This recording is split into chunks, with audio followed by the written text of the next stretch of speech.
Good evening, and thank you for joining me on Black News Tonight. I'm Marc Lamont Hill. Tonight, we begin with compelling testimony in the trial of Kim Potter, the former suburban Minneapolis police officer charged with first and second-degree manslaughter for shooting and killing 20-year-old Daunte Wright.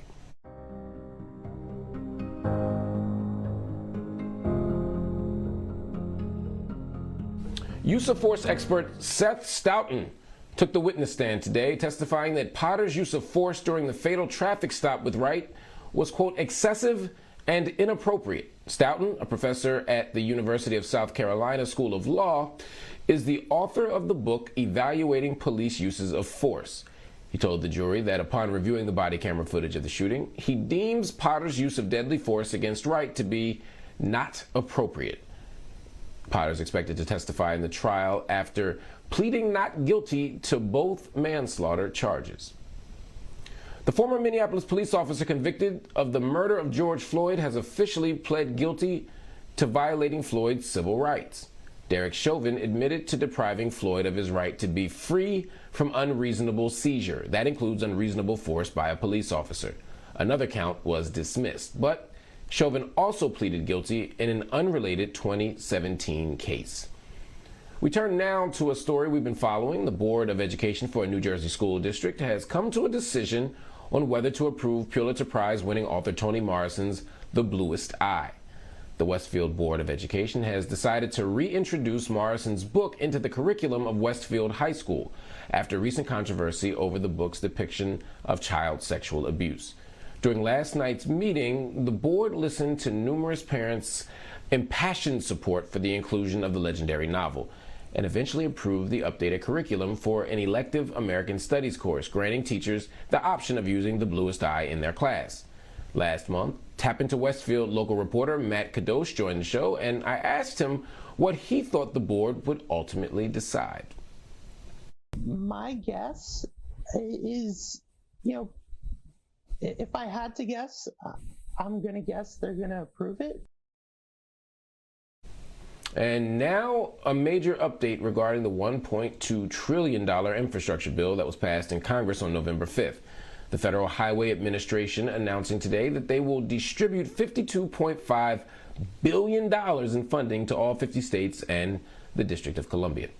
The amount is the largest federal highway apportionment in decades, and it will go towards improvements in the roads, the bridges, and freeways, aiming to cut down traffic deaths and serious injuries.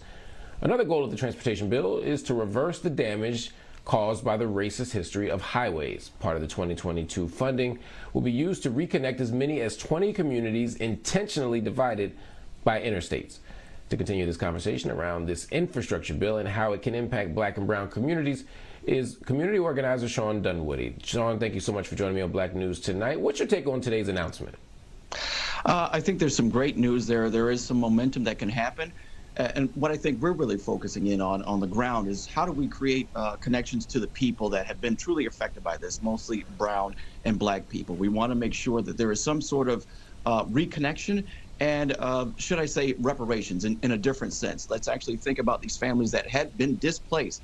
And let's think about creative ways to create affordable housing, single-family homes, so that we can create generational wealth within our communities.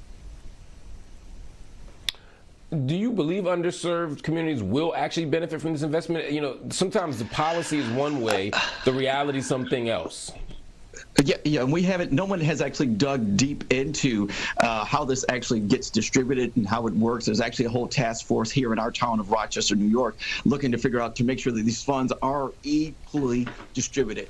I'm not quite too sure how much of that will come to the Black community. I can't speak particular numbers, but we're pushing that employment and also community development for reinstating and reconnecting Black neighborhoods is paramount in this movement. In your city, how has the construction of Rochester's inner loop affected the Black community? It went beginning of its construction in the late 50s.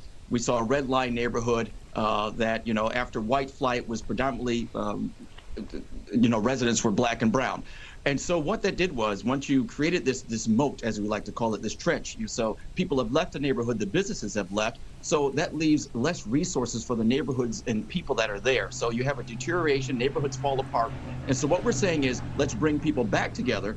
Let's reconnect this neighborhood. Let's reestablish home ownership. Let's reestablish businesses, so that way, that harm that was done in the late 50s, early 60s to black and brown communities can be recovered and reconnected to make our city great once again. And that's what we're looking for out of this bill. Well, you have an organization called Hinge Neighbors. Talk to me about the mission of the organization and what you've been able to achieve so far. Okay, the mission of Hinge Neighbors, myself and my partner Suzanne Mayer, we both live on opposite sides of the inner loops. I live on the predominantly black and brown side, and she lives on the predominantly Caucasian side. And what we realize, if we can come together and have conversations over political movements, let's bring neighborhoods together. So our mission is Hinge Neighbors, and we're using the inner loop as sort of that inner hinge, that point that brings these two social and economic and racially different communities together, to amplify their voices together, to say, hey, we want this in our neighborhood, we want our grid restored, and we want our neighborhoods restored. So we've actually had the connections to our local government as well as national and federal government. So we've been talking with Majority Leader Chuck Schumer's team to make sure that things are happening here in New York State and across the country. So we're always kept abreast as if there's new changes and developments, and that's what needs to happen. People need to be at the table. People on the ground, people in the streets need to be at the table to help affect those decisions that are made in the process of reconnecting and rebuilding communities across the country. According to your experience, what can be done to make sure big investments in infrastructure actually respond to the needs of underserved communities? One of those is, the first and key factor to that is actually paying attention, being there at the table. Everyone gives a lip service about what's going to happen. They're pounding the table. Things are going to happen. But if they're not down with the people and connected with the people and listening, we can see this across the country. When they did the first, reconnection point, it was originally for $20 billion, and then it was cut down to $1 billion. And when you looked at that group that thought about, cutting it down to $1 billion, there was no one on there that looked like us. There was no brown or black people there. So it's like, okay, this lip service, what are you actually going to do? So we have to be at the table. We have to keep continuing connecting ourselves. Folks like Congress for New Urbanism are bringing folks together across the country. So we are a unified voice to say, listen, you've got to listen to the people, that neighborhood you destroyed, my grandfather's home, my grandmama's place. You got to pay attention, and you're going to pay attention, or we're going to put your feet to the coals. That's what it's about, man. Shawn, thank you so much for your insightful comments. I really appreciate it. We'll be sure to have you back on Black News Tonight to keep the conversation going. But right now, I want to hear from you out there. Join the conversation by heading over to our BNC Instagram and Twitter pages. Let us know how you feel. Also, you can visit the website, bnc.tv, and subscribe to our YouTube channel to check out clips from the show.